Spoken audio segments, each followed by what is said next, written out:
is the only way. I say there's got to be another way to go. They think they've got this whole thing figured out. I say there's so much more to know.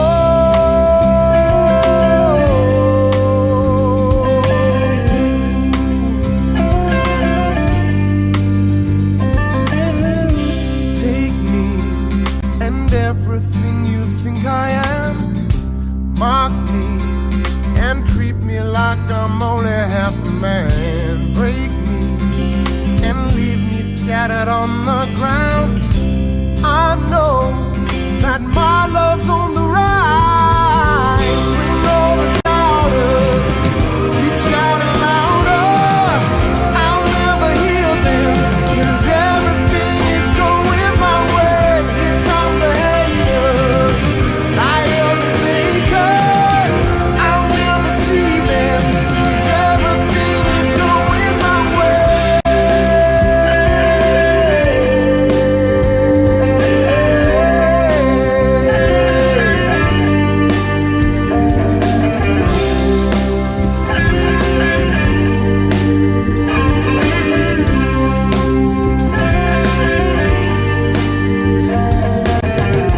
Light rays shifting off another sun. Cool breeze that whispers life is only just Darius Lux and Everything is Going My Way. Isn't that a phenomenal song?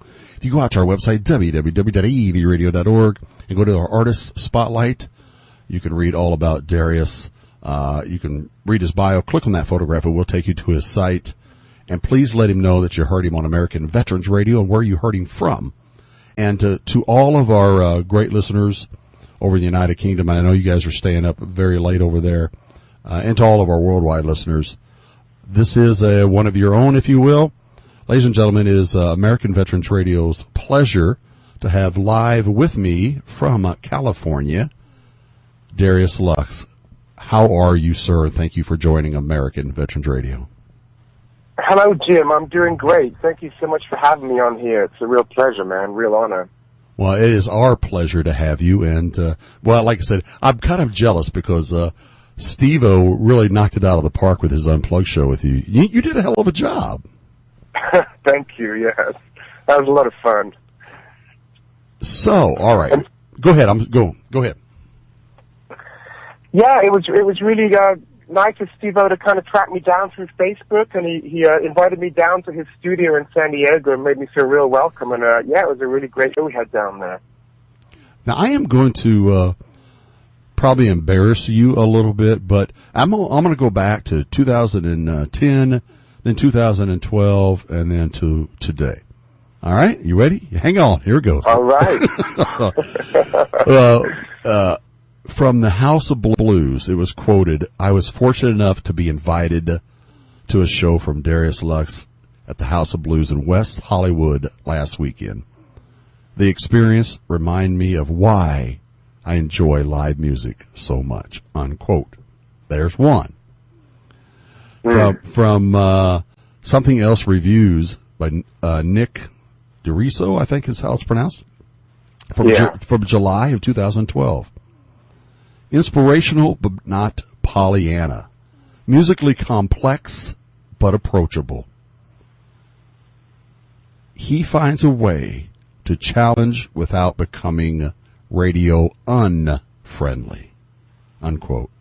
Man, that's you know, and you have these kind of reviews, and you've got to be humbled, I'm sure. But also, I mean, how do you deal with that kind of accolades, if you will?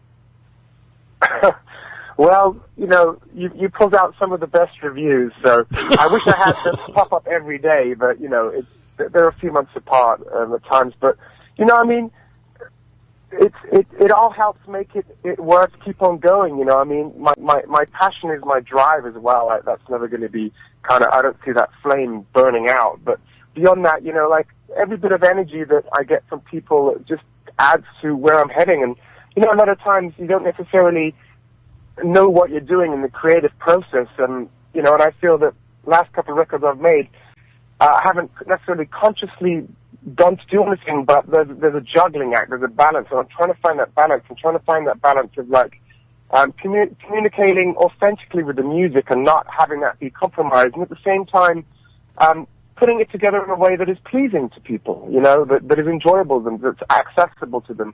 And you know, so I feel that both of those reviews you just read are nice reviews, because I think that they're kind of acknowledging that in some way, that I'm bringing something that's traditional and kind of like, you know, fuzzy and warm, but still there's a little bit of an edge to it that's kind of taken it to the next level. So, yeah, whenever people appreciate it in that way, it helps me continue what I'm doing. And, you know, obviously the support from you guys as well, and playing the music and getting feedback on those songs as well, it really helps the journey. Now, you know, you just mentioned something. You say creatively that, you know, you have something in your head or whatever the case may be, and you put it together. But then you said something that just kind of struck me, is you said, I want it to be pleasing to my audience. So does some of the stuff you come up with, do you change it with the mindset is, I want, maybe put, you know, your head in there and say, well, I'm singing to this particular crowd, so I want it to come across this way? How does that work with you? Well, it is a process, and I think that at the end of the day, you know, you take experience that you've had and some knowledge that you accumulate anyway just doing this. You kind of have a good sense of what people respond to, but at the same time not allowing that to be contrived. So it's not so much looking for rules with it, but just always allowing, you know, as the song is coming into its finished phase, allowing for it to be friendly to people. You know, there are a lot of people who are artists and they have a statement to make, and they're brilliant artists, got a lot to say, but sometimes they might just push the sound just a little too hard in one direction, or just, you know, at the end of the day, I mean, part of my journey is just playing to so many different demographics and people, you know. I mean, I play at small restaurants to older people, I play at festivals to younger people, and so through all of that, I guess almost by a form of osmosis, you begin to just get an idea of like, oh, that kind of groove, you know, somebody of any creed, color, age, or nationality likes that kind of groove, you know, and, you know, that kind of course the way it lifts, I always notice that everybody across the board kind of likes that, and you kind of begin to join the dots, connect the dots between all those things, you know, and kind of, I like to make sure that's present in the music always moving forward, because it in a way needs to be that universal. See what I mean? Oh, absolutely, I do. We're broadcasting to 179 countries, so we understand universal. Talk about universal.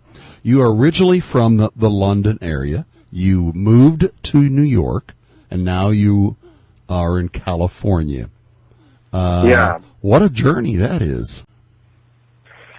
I went via Hawaii and San Diego as well, which made it even exciting. There you go.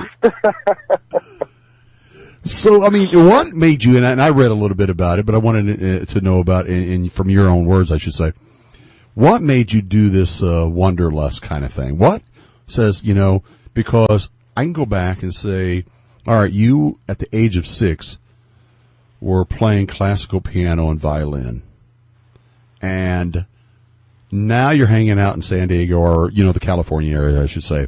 But you've gone, like you said, via New York, you've gone to Hawaii, and we'll get into all the awards you earned when you were in New York. But what kind of wanderlust? I would, you know, if I look back in my life, I don't know if I would go that way, but it sure wouldn't have been a bad way to go. Does that make sense? Well, I think it was John Lennon who at least popularized the expression, you know, life is what happens while you're planning it, you know, and I think there's an element of that in all of our lives, but at the same time, you know, I think if you hold a vision of a certain thing, it kind of manifests over time in its own way, not necessarily how you expect it to, and so, you know, I sometimes feel it's kind of crazy. I mean, I've been up in the Redwoods, up in Northern California this last week, playing all these little festivals and venues, and you know, people are amazed that there's some English guy up there, you know. And I realize that, you know, it makes me an anomaly of sorts, but at the same time, it just feels so natural to be there and just doing that, you know. It's, I think it's just kind of riding the crest of wave of life, and you know, anyone can do that, but then kind of having a faith in it and connecting the dots as you move along, because I always feel life is kind of putting the next kind of bit of your pathway together, but just not in a necessarily a way that is immediately walkable. Your next job is to kind of like then put those pieces together as well and make sense of it and keep walking. So, I mean, really, I just feel that all I did was come over to America for college, you know, and just keep walking. See the friends you make, see the places you go, and, you know, things work out how they work out. Beyond that, yeah, I mean, wanderlust is a great word. I don't normally use that word for myself, but that's a great way of putting it. It's that passion and that drive that sometimes I even question why it's there. How long have you been in the States? I've been here about probably coming up on 15 years. Oh, wow. So what did your family think when you said, hey, I'm heading across the pond, as they would say, and I'll let you know where I end up? How did that all come about, you know?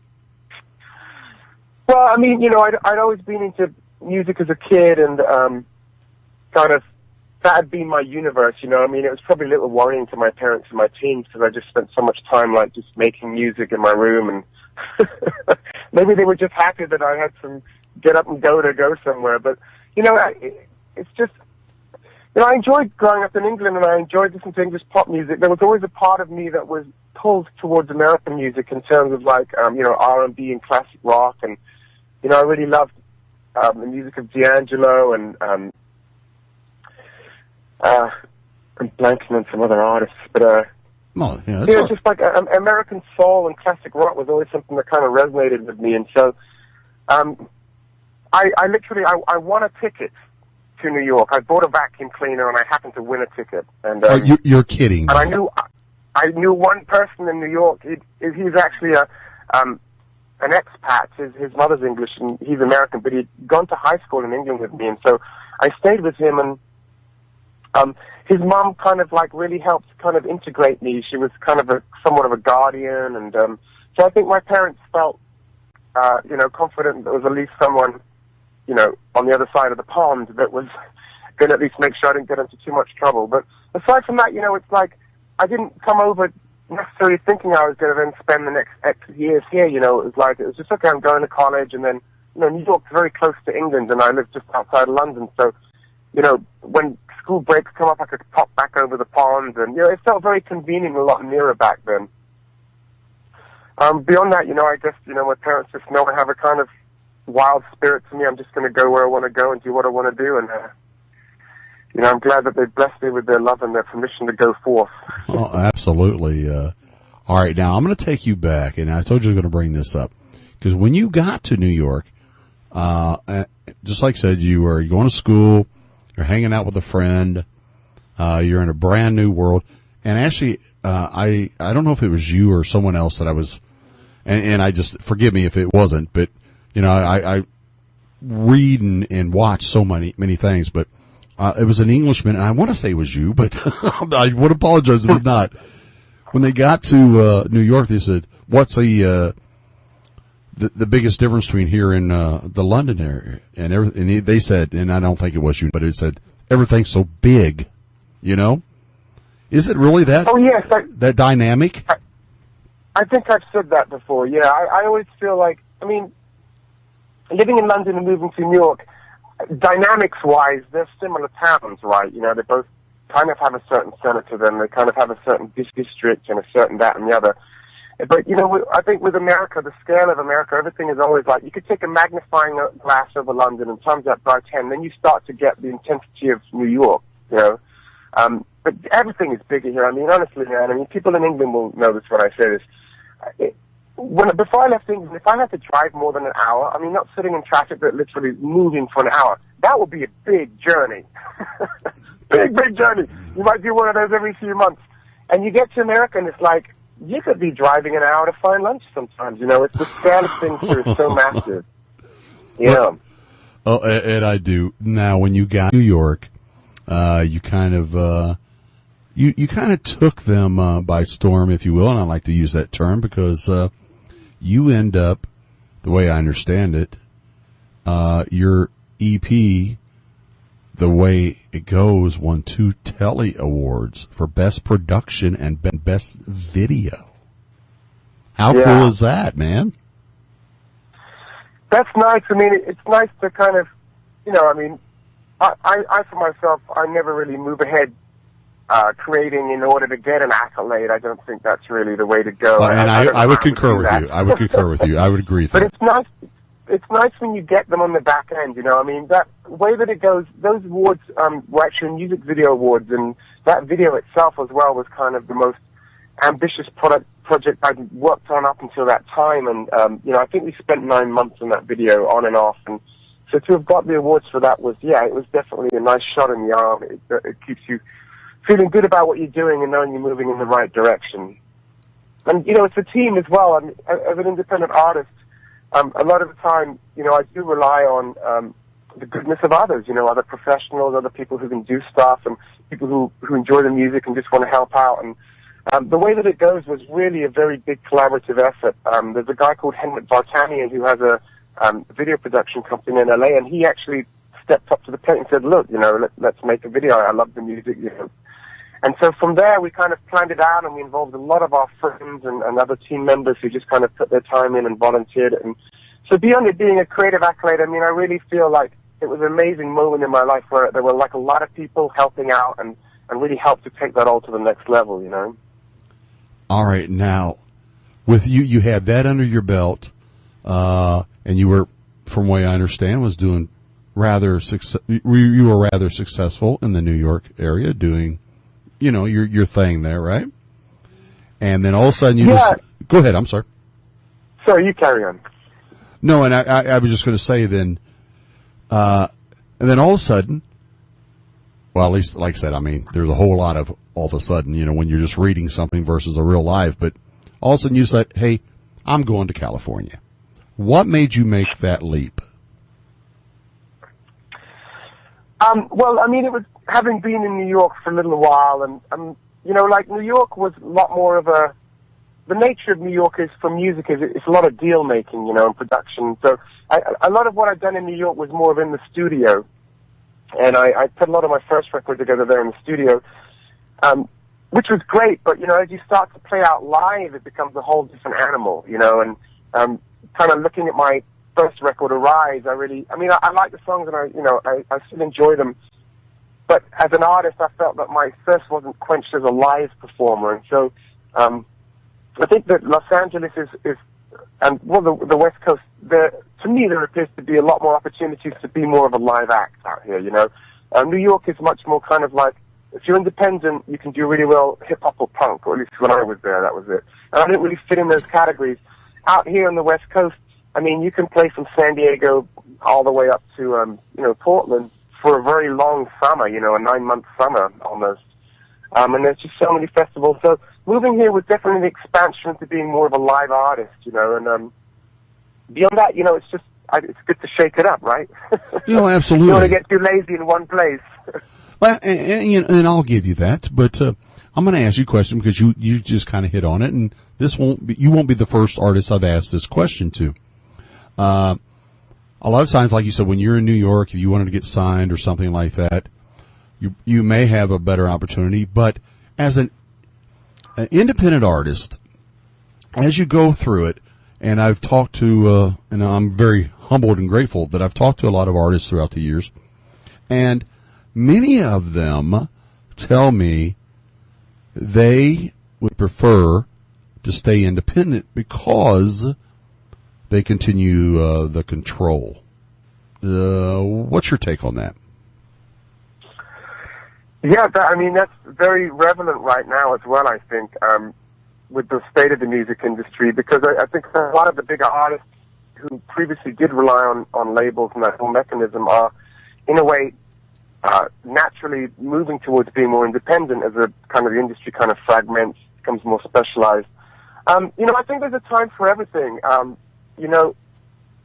There are bands that are really, like a band like Radiohead. I mean, they've come to define alternative in some ways, and their music gets more and more obtuse in some ways, and they strive more and more for their creative freedom, yet it was a major label that did popularize their music. It was even an A&R guy who came up with the name for the band, and so I think that there can be a balance, there can be a dance between kind of working with a major and being independent. It's really down to the act and what stage they're at in their career as to, how far in or far out they'll go in doing their own stuff. And it also depends on kind of the personality of the band as well. It's not for everybody being independent, and there are definitely days where it's just a whole heap of work.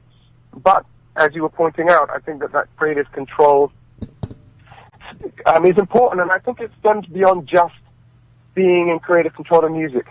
And what is becoming more prevalent nowadays is really like seeing music as a whole experience, right? Not just what goes in your ear. Absolutely. It's, what you see, what you hear, what you see, what the artist is involved in, what causes they might align with, what issues they might be shining a light on, what interests they might have that also might resonate with their audience. And so with that whole kind of more falling under the sense of control. I mean, what I like right now is that I can be really 100% authentic with my audience. It's not that I have a company that have done some sponsorship deals and I'm having to push some product or something that I don't necessarily believe in or have even used. So that creative that control goes way beyond the creative, and I think that is something that's really tempting to a lot of the artists, big or small, right now. And I think it's something that everybody should embrace to whatever extent they can. But that's kind of, to me, is the secret of moving forward at this point in time, like having that control. Well, I'm going to bring up something that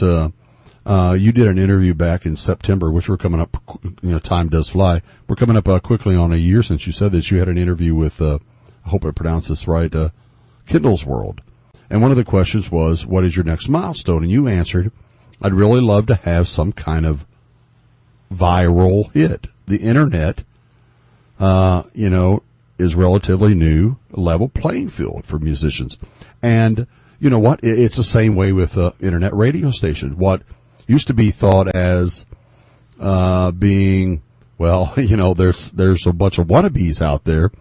Internet radio is actually starting to take over the terrestrial radio stations because it is what it is. And, when we started 5 years ago, we were like, really? Oh, and now we're at 179 countries. We've touched literally geographically 91% of the world. And it just blows me away. Yeah. So, with that being said, we've talked to artists that, they don't even have a website anymore. It's all YouTube or, something like that. How is that impacting your world? Well, that's, it's a great thing to bring up. I mean, the internet is, I would say, almost in every sector, a game changer, quite frankly. And beyond being the game changer, it changes itself, every 3 to 6 months. I mean, the possibilities of what we can do now are just expanding exponentially. And, I mean, look, I don't know whether I could have been as fiercely independent and has come as far as I've come so far without the internet. That's really been a big factor in the last 10 years. And, it's going to affect everybody in what they're doing. Even this, I've just started a tour. June 1st, started a tour, and it's going to be a year-long tour. Firstly, the Northwest and Southwest, on the West Coast, and then we're going to head east next year. And, I mean, looking at the amount of organization and communication that takes is pretty full on. And, I look back, I mean, I was working in, booking agencies in New York, 10 or so years ago, seeing that whole industry. And, I'm not necessarily operating on that big of a level, but still that amount of communication that goes into planning out a tour and executing it, I'm able to do it from a phone. Like 10 years ago when I was in the New York office, we needed a fax machine and this, that, and the other, and a blah, blah, blah, and a whole bunch of people. And it's like, you can do this stuff from a phone now, and that's amazing. That levels the playing field to me. Last year, 2013, was the year I did kind of a soft launch of my new album, We the Living. And again, because of the internet, I was able to kind of release a song a month and make it a free download for people. And that was all just being able to use the internet. I couldn't have done that 10 years ago, and that ability to, here, have a free song, listen to it, see whether you like what I do, share it with a friend. I mean, how would you have done that 10 years ago? It would have been having to get a physical copy in someone's hand, and then they burn a copy and give it to someone else. Absolutely. It becomes a lot more kind of beleaguered process. So everything is, speeding up and becoming more and more hands-on for, the little guy like me. Well, and like, and I was actually, I don't know if you heard me talking about earlier in the show, but our executive producer, the X Factor, is from New York City, and she was in the music industry with London Records and so on and so forth back in the 70s and 80s, and just in the 5 years that we've been working together. And by the way, I have to tell you, if you don't know, we're all volunteers. Steve doesn't get paid. I don't get paid. No one does. This is all here for the right reasons, the way I look at it. And but anyway, just how far we've come. I mean, we've started off with hoping someone would listen, and we had changed our logo to this, and we changed our logo to this, and then something happens, and we feel like, oh my gosh, this really means. And we've, just like you said, exponentially, we've grown. And I call it from infant to toddler to teenage stage. And I would say we're in the teenage stage because, yeah. No, seriously, I would, because we all work we all work full-time jobs. Sometimes I get in the studio 15 minutes after I get home from work. I go to work, then run over to the studio. It's really that. But you know what? The passion is there. And what keeps the passion with you? When you sing the same songs over and again, is it the audience? Is it the demographic that you were talking about that makes you change that song a little different or approach it a different way with a different audience? I mean, if you're talking about how I present it in a live situation, yes, that's exactly what I'm talking about. Yes, always. I like to have my music be almost a spiritual practice or a meditative practice, if you will, in terms of there are so many variables with live music. There are so many things stacked against you that can go wrong as opposed to go right. Just because. Oh, no, believe me, I've been on air and things go crazy. You're like, oh my gosh. Yeah, I get it. Yes, I do. Right. So I've always made it kind of my thing to walk into situations and just be completely open to the moment. And being open to the moment is who's in the room, who might be listening, what's going on that day, what's the mood, and that will shape how the performance comes out. Absolutely. I always allow that to be dictated by what's happening in the moment where I am with live music. So yeah, I mean, it's, if I'm playing a song like Every Single Moment, if it's a younger audience, I might really rip that one, I might really be wailing on the chorus. If it's an older audience, I might play it a little bit more gently, a little slower, and, it's always enjoyable. It's just painting a car with a different color, Oh, but yeah, and we do. And before you get out of here, I want to also, I want to give you some credit. I'm reading where you took part in the Pixel Project 30-30-30 this last February. Talk a little bit about that. They had approached me through another musician I know who specializes in positive music, and I saw that some of my other musician friends were on it and started reading about it. And I was just really touched by the founder and what they were doing and where they were going with it. And, it's specifically, raising awareness about violence against women globally. So we have our issues at home, but then it's kind of looking at other cultures and other countries and raising that awareness. And then it's actually raising money to go towards, housing women who suffer from violence, who are in transition out of relationships back into the real world again, that kind of stuff. And I was excited by how they kind of had taken this cause and kind of got creative with it online. That the pixel part of the project is that for every certain amount of money donated, they remove a pixel from this image. And hopefully by the end of the campaign, they've removed all the pixels to reveal a male celebrity who's actually then going to take the project further, the next step from there. So it seemed like a creative thing that people were doing, and just a really great cause that a lot of other great positive musicians that I know on the independent circuit were all standing by. So it was a natural step, and I was really happy to be part of it. I learned a lot as well from being part of that. Well, for my regular listeners who listen to whether I do my Mixing It Up shows on Tuesdays or Thursdays or my country shows, I always talk real highly about some of the artists. They make success and they get really heady, if you will. And then there's those that make it and they got it and they give back. And I just want to say thank you for giving back. It's such a great cause. And I wanted to make sure that our listeners heard that, you're one of those individuals that, in my opinion, I just like your music, but you seem really grounded. You really got your act together, and more than that, you're giving back, and that just means the world to me. I just want to tell you that. Well, thank you, Jim, and thank you to you and Steve-O and all the other DJs and people who make AVR radio happen, because you guys are giving back as well, and that's how we move forward together, right? Absolutely. So where can people get to your latest EP? We the Living, I think you played Everything Is Going My Way from. That latest one, We the Living, I mean, you can get it at my website, DariusLux.com. Otherwise, it's everywhere online, iTunes and Amazon, and I think it's on Spotify now and Rhapsody. And there's also a few. I'm on a tour right now. As I said, I'm up in Northern Cali. I'm going to be out in Arizona in July. I'm going up to Portland and Seattle in August and September. And so, for those who want to kind of get a little bit more of the action, I have a Facebook page, Darius Lux Official. We're going to kind of be putting up a bit more teasers and fun up on there if people want to follow the story. And then there's Twitter, which is just twitter.com Darius Lux. So those are pretty much the three places I hang out, and I always welcome new faces, and I'm happy to chat and find out what's going on with people. Well, I'll tell you what, if you ever get this far east, and I'm in Indiana, so let me know, even if you're within a state or two from me. I'll come drive down there to see your show. So let me know. Oh, Jim, that's so kind of you. Thank you. Yeah, I'll definitely let you know, man. Because you know what? Chicago's only 3.5 hours from where I am. So if you get to Chicago, you let me know. We'll be there, okay?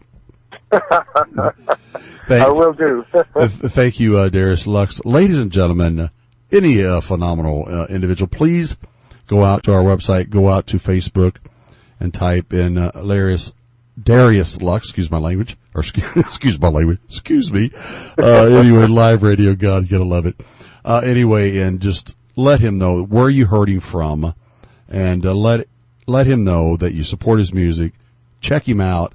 You can't go wrong. Ladies and gentlemen, our Artist Spotlight of the Week, Darius Lux. Thank you, Darius, for joining us live on American Veterans Radio. Thank you, Jim, and thanks to all your listeners. Much love goes out to all of them.